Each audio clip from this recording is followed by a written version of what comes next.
காதல் பொல்லாதது, ஒரு காவல் இல்லாதது.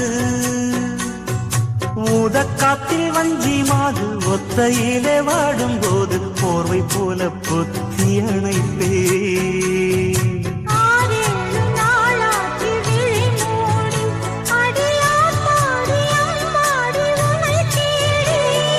நீதானே மானே என் இளஞ்சோடி, உனை நீங்காது என்றும் என் உயிர் நாடி.